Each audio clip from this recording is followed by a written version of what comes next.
Hello friends, आपका मेरे YouTube channel पे स्वागत है। आज हम आपको पढ़ाने वाले हैं सेल के बारे में। तो आइए अपना लेक्चर स्टार्ट करते हैं। सेल क्या है? सेल एक fundamental, functional and structural unit of life. Structural unit का मीन्स होता है छोटे छोटे सेल्स मिलके एक बॉडी का ऑर्गन फॉर्म करता है और वो बॉडी का ऑर्गन अपने अलग अलग फंक्शन को परफॉर्म कर अपनी बॉडी को मेंटेन रखते हैं। इसलिए अपने सेल्स को कहा गया है it is a structure and functional unit of life. तो ना अपन को पता है सेल के अंदर क्या होता है, एक सेल्फ रेप्लिकेटिंग फंक्शन होता है। इसका मीन्स होता है जो सेल होती है वो 1 से 2, 2 में 4, तो 4 से 8 इसको मतलब डिवाइड करती है। इसका मीन्स होता है सेल्फ रेप्लिकेटिंग फंक्शन, इसलिए सेल के अंदर सेल्फ रेप्लिकेटिंग फंक्शन होता है। नेक्स्ट अब अपन पढ़ेंगे सेल। सेल को सबसे पहले ऑब्जर्व किसने किया? सबसे पहले रॉबर्ट हुक ने सेल देखी। किस में देखी? कॉर्क की स्लाइस में, स्लाइस ऑफ कॉर्क के अंदर रॉबर्ट हुक ने सेल को देखा। ये इसने कब देखा? 1665 में।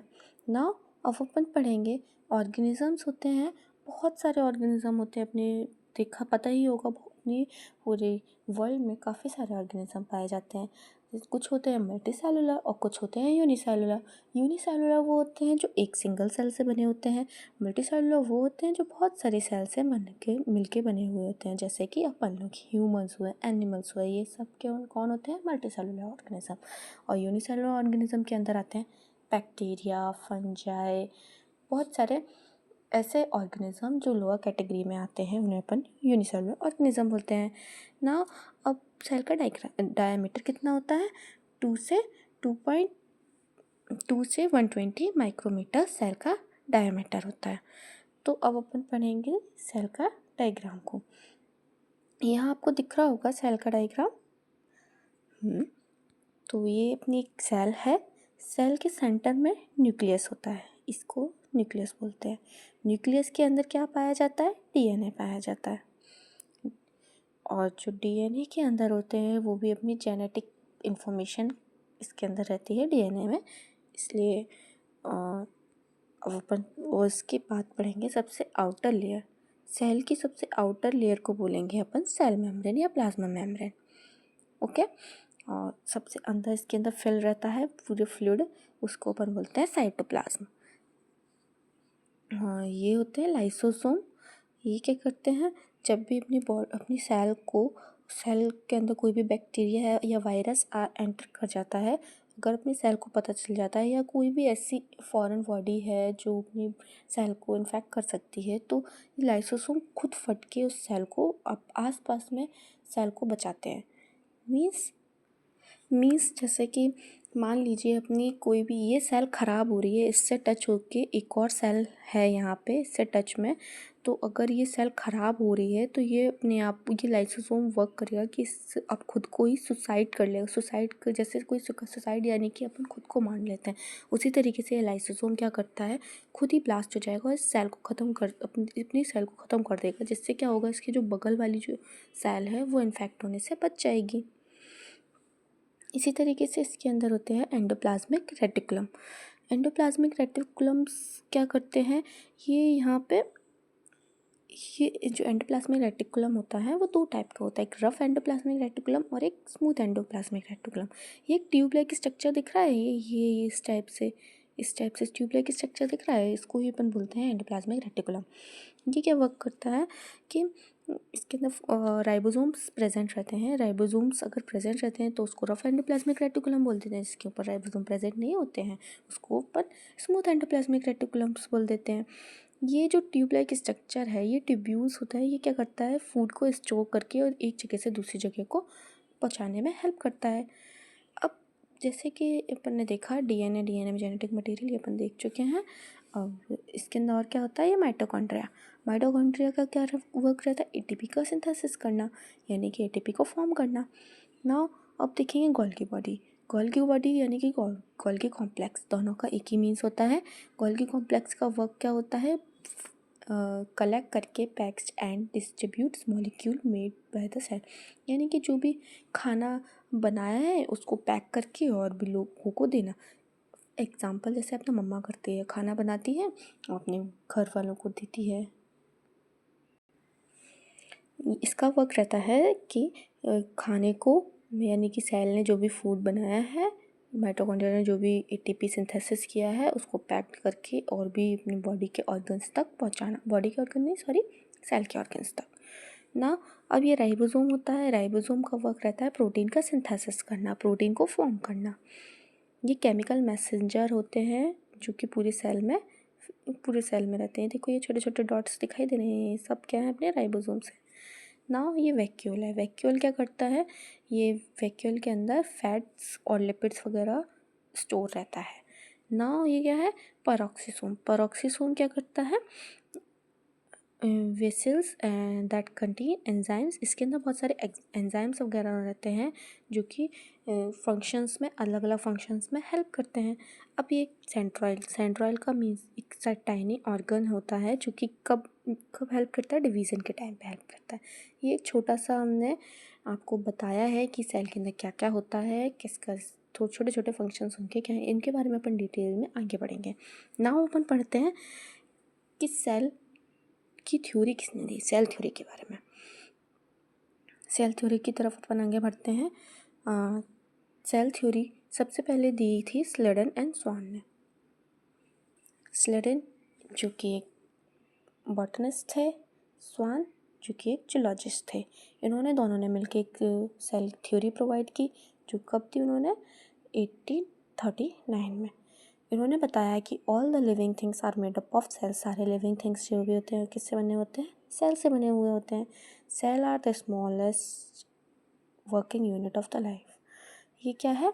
सेल एक छोटी इकाई है जो कि वर्क एक यूनिट है अपनी लाइफ की। All the cell come from pre existing cell through cell division. इसको अपन ओमनी सेलुलर ई सेलुलर भी बोलते हैं। इन्होंने कहा था कि जितने भी जो सेल्स जो आए हैं आगे, वो एक पुराने सेल से ही आए हैं। जैसे कि ये एक सेल था, सबसे पहले एक सेल आया, उसने डिवाइड करके और 2 सेल बनाए। तो ये जो सेल आए हैं वो पुराने सेल से ही आए हैं। इस थ्योरी का कहना था। तो स्लेडन और स्वान ने जो अपनी सेल थ्योरी दी वो यही कहती थी ओमनी सेलुलर इन ई सेलुलर, यानी कि जो भी सेल्स आए हैं तो वो अपने पुराने सेल से ही आए हैं। नाउ अब अपन पढ़ेंगे consequents of cell. Consequents of cell का मीन्स होता है सेल किससे बने हुए होते हैं। Different substance that make the cell are collectively called protoplasm. यानी कि बहुत सारे सब्सटेंस जिस सेल के अंदर पाए जाते हैं, जैसे वाटर हुआ, कार्बोहाइड्रेट, लिपिड, ये सब, उसको अपन क्या बोलते हैं? Constituent of cell. Constituents of cell जिसको अपन शॉर्ट में बोल देंगे प्रोटोप्लाज्म। प्रोटोप्लाज्म किससे मिलके बना हुआ होता है? वाटर से, कार्बोहाइड्रेट से, लिपिड से, प्रोटीन से और इलेक्ट्रोलाइट। वाटर 70 to 80% रहता है सेल के अंदर, कार्बोहाइड्रेट प्रेजेंट रहता है, लिपिड प्रेजेंट रहता है, प्रोटीन रहता है, इलेक्ट्रोलाइट जैसे कि sodium, potassium, magnesium, calcium, phosphate, chloride and bicarbonate. Now अब अपन पढ़ेंगे सब सेलुलर स्ट्रक्चर। सेल के अंदर और कौन कौन से स्ट्रक्चर प्रेजेंट रहते हैं? तो major structure present in the cell are, main जो स्ट्रक्चर होते हैं वो होते हैं cell membrane, cytoplasm and its organelle और नेक्स्ट न्यूक्लियस। मतलब ये मेन ऑर्गन होते हैं सेल के, बाकी और भी होते हैं बट ये मेन होते हैं। ठीक है, तो अपन सबसे पहले आज पढ़ने वाले हैं सेल मेम्ब्रेन के बारे में। फिर अपन नेक्स्ट वीडियो में पढ़ेंगे साइटोप्लाज्म एंड इट्स ऑर्गेनल्स और न्यूक्लियस के बारे में। ओके, तो सेल मेम्ब्रेन स्टार्ट करते हैं। सेल मेम्ब्रेन क्या होता है? सेल मेम्ब्रेन यानी कि अपन ने देखा था सेल जो होती है, सेल की आउटर कवरिंग होती है प्लाज्मा मेम्ब्रेन, सेल मेम्ब्रेन को ही बोलते हैं। आउटर कवरिंग को ही अपन सेल मेम्ब्रेन बोलते हैं। तो जो the thin plastic constituent structure वह है envelope of the cell. Cell के ऊपर जो कवरिंग प्रेजेंट रहती है उसको अपन बोलेंगे सेल मेम्ब्रेन। ये एक एनवलप प्रोवाइड करती है ताकि अपनी जो सेल को एक एनवायरनमेंट प्रोवाइड करती है, जैसे ये अपने सेल के अंदर का जो भी माल मसाला है और बाहर की जो सेल है या कुछ भी है बाहर फ्लूइडी सब्सटेंस है उससे, और यहाँ से अंदर नहीं जा पाए, इसका बाहर नहीं जा पाए, एक दीवार दीवार जैसे अपन दीवार होती है, दीवार के अपन उस तरफ नहीं जा सकते, उधर का सामान इधर रहता है, इधर का सामान उधर, उसी तरीके से ये सेल होती है। सेल के अंदर प्लाज्मा मेम्ब्रेन प्रेजेंट रहती है जो कि अंदर बाहर ना होने में हेल्प करती है। और हाँ, सेल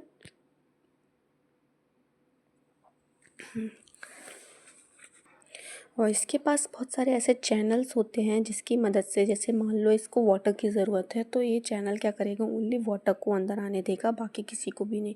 जैसे सोडियम आयन की ज़रूरत है तो बाहर भी सोडियम आयन ज़्यादा है और अंदर में सोडियम आयन कम है, तो अपन ने देखा लो प्रेशर से हाई प्रेशर तक जाता है। अभी आप इतना नहीं समझिए, बट इतना समझ लीजिए कि बाहर से अंदर जो चीज़ें आएंगी वो चैनल्स के थ्रू आएंगी, और उसके अलावा कोई भी आलतू फालतू सामान नहीं आ सकता, एंटर नहीं कर सकता। क्यों? क्योंकि ये बाहर में सेल मेम्ब्रेन प्रेजेंट है। ये बाइलेयर यानी कि 2 लेयर से बनी हुई होती है, पहले प्रोटीन और लिपिड्स से। जो कि प्रोटीन होता है वो इंटीग्रल प्रोटीन होता है और पेरिफेरल प्रोटीन होता है। इंटीग्रल प्रोटीन यानी कि जो इंटीरियरली प्रेजेंट है, और पेरीफेरी पे जो प्रेजेंट है उसे पेरिफेरल प्रोटीन बोलेंगे। अब हम पढ़ेंगे कि सेल मेम्ब्रेन के क्या क्या फंक्शंस हैं। सबसे पहले तो ये तो अपन को पता चल ही गया कि ये प्रोटेक्शन में हेल्प करती है, बाहर के एनवायरनमेंट और अंदर के एनवायरनमेंट को तरफ एक बाउंड्री प्रोवाइड करती है जो कि ऑर्गन्स को प्रोटेक्ट करती है। डाइजेस्टिव में हेल्प करती है। ये क्या करती है, takes in food and excess waste product, यानी कि जो अंदर में जो भी वेस्ट प्रोडक्ट है उसको बाहर करेगी, और बाहर का जो भी गुड प्रोडक्ट है जो इसको यूज़फुल है उनको अंदर करेगी। सिलेक्टिवली परमेबल इसको इसलिए कहा गया है, ये एक ये जो इसको ज़रूरत है, जैसे मैंने बताया इसके अंदर चैनल्स प्रेजेंट रहते हैं, जो जैसे कि इसको सोडियम आयन की ज़रूरत है तो इसके अंदर सोडियम आयन किस तरीके से जाएगा, इस चैनल के थ्रू, और बाकी चाहे इस यहाँ पे कुछ भी प्रेजेंट हो वो अंदर नहीं जाएगा। जैसे अननोन पोलर मॉलिक्यूल जैसे कि गैसेज हुए, ऑक्सीजन, कार्बन डाइऑक्साइड, नाइट्रोजन, ये सब अंदर और बाहर हो सकते हैं, बाकी कुछ नहीं हो सकते, सिर्फ और सिर्फ इस सेमी परमेबल मेम्ब्रेन की मदद से ही होगा। लिपिड्स, स्टेरॉइड्स, हार्मोन्स वगैरह ये सब किसके इस मेम्ब्रेन को पार कर सकते हैं, और कुछ नहीं कर सकते, और कोई नहीं कर सकता है। और पोलर मॉलिक्यूल्स होते हैं जैसे कि hydrogen soluble ions, glucose, urea, ये लोअर सॉल्युबिलिटी होती है, पेनिट्स मेम्ब्रेन मच मोर स्लोली। दूसरे पोलर मॉलिक्यूल्स जो होते हैं वो धीरे ही धीरे, जैसे कि हाइड्रोजन सॉल्युबल और ग्लूकोज, यूरिया, ये सब लोग धीरे धीरे जाके सेल के अंदर जा सकते हैं और बाहर आ सकते हैं। ये स्लो प्रोसेस होती है।